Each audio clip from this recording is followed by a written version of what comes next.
I'm just going to tune this down first so everyone can hear how crazy it's going to sound when I tune it down. Sure. Because this is going to go bong. It'll sound crazy. But here's where we're at right now. Yeah. Which sounds, sounds good. Also important to note that this is an 8-lug snare drum. When you have 8 lugs instead of 10 lugs, you can tune the drum lower because there's not as much tension on the shell. Oh. So you can get an 8-lug snare to sit lower in pitch. Holy shit. So that's a whole thing too. Huh. That's why 8-lug snares are awesome.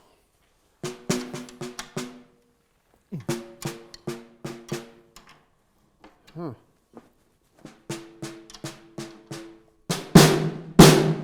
Still sounds cool.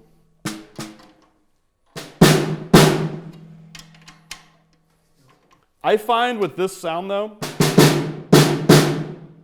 it sounds good. I find the real way to check it out is to listen to it through the mic.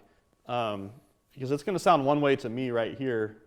And also the other key to this is not playing too loud. Right.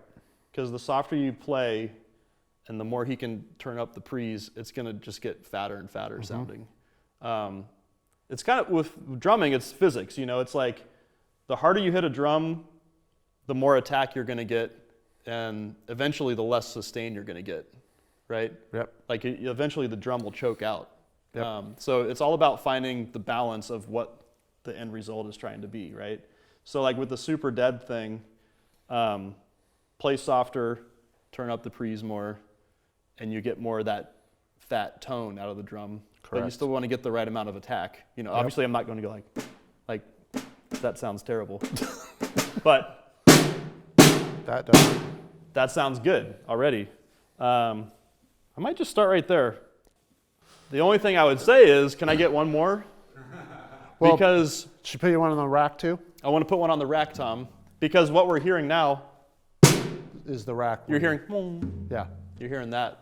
And something else I'll do, this is the other thing I'll do with the super dead thing, is I'll take all the cymbals down. Yeah.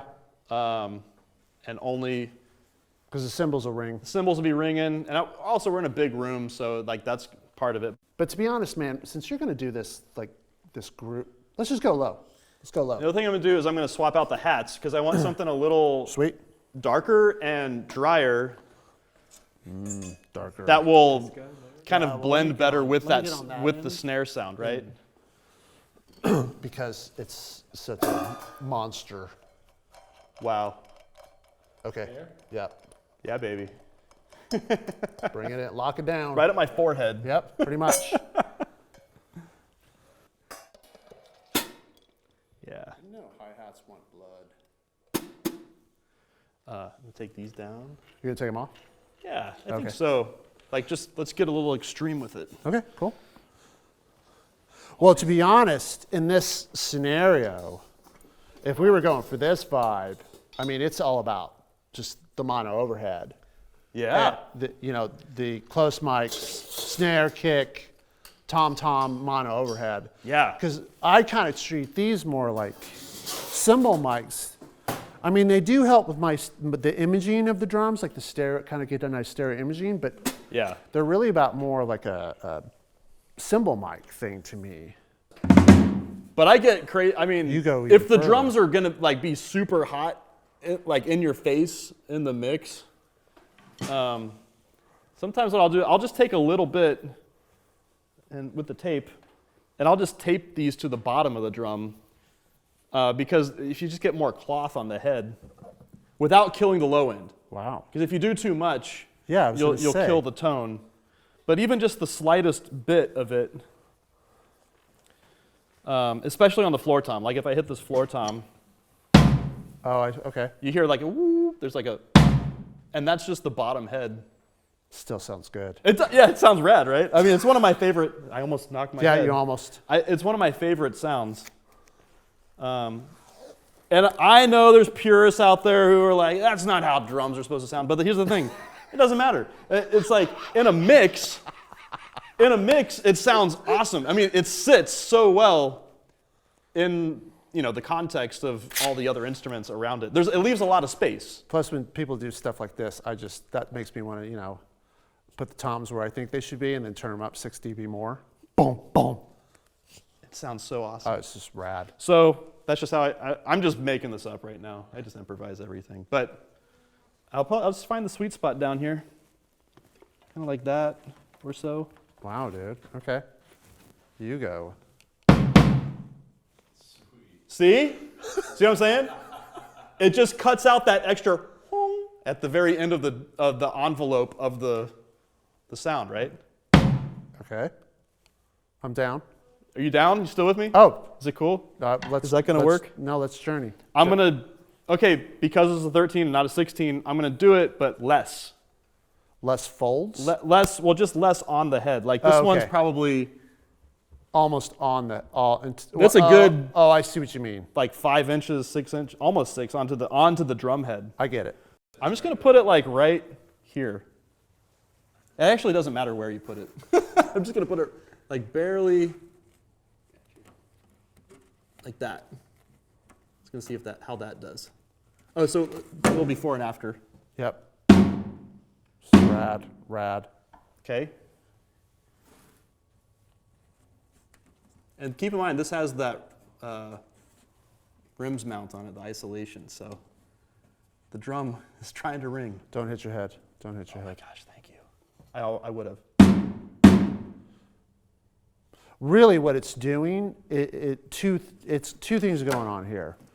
It is definitely dampening the sustain of the drum, but it's also taking away, there is an inherent thing that happens when you start tea-toweling, like the basketball-y, low mid thing starts to, and that's part of the vibe. But sometimes it's like, that's a little too much. Right, so it starts removing that and then still keeping that really dead, contained. For me, it's all about where does the low end get destroyed. Right. Like, if you can't hear the low end, the fundamental of the drum, you've gone too far. So just chill. My cheat for that is what I learned from Joey is fold the towel in half with gaff and then tape it in the middle, hit it. Okay, then take it off, put it a quarter, hit it. Okay, now in the middle, and then find the sweet spot where the tuning is. Yep, that's and that keeps the basketball effect out of the play, but you're able to. That's exactly right. I do the same thing. Don't hit your head. Don't do it. I also tape them on because you hit like 3 rack toms and the thing slides off. All right, I bet this is going to sound amazing. Wow, dude, that sounds like shit though. I don't know. Sounds pretty. They're not ringing enough, bro. Check this out. Here's the other thing about this snare. That's how loose I have it right now. Look at this. That's how you know you're in the right direction. That's what you want. But it sounds awesome though for this thing. Like, who cares if it's right or wrong? Just do it. It sounds good. If it sounds good, it sounds good. And also rims.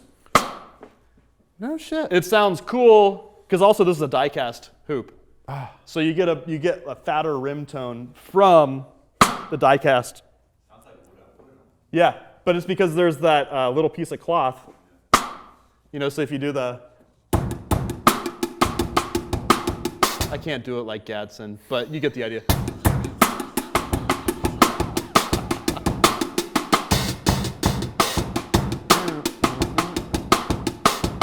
I love that. So I think that's the only human being in the world that can do that groove. Nobody can do it like him. Nobody can do it like him. Everyone messes it up too when they play it live. And I'm just like, why are you doing it? Don't do that.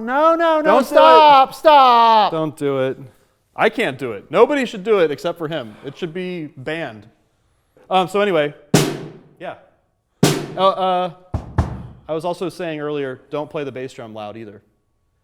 And the reason for that is the louder you play, the more you're going to activate the room, I call it. Okay, let me go in there and get levels, because you're going to play quieter. I'm going to crank it up a little bit.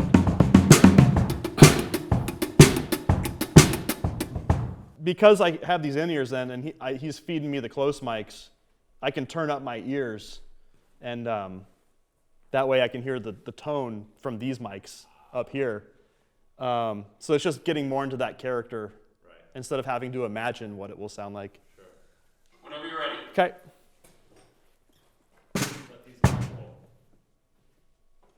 You guys good? Yeah. Okay.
But I usually go like that, get that right up there. You know, I just realized I need...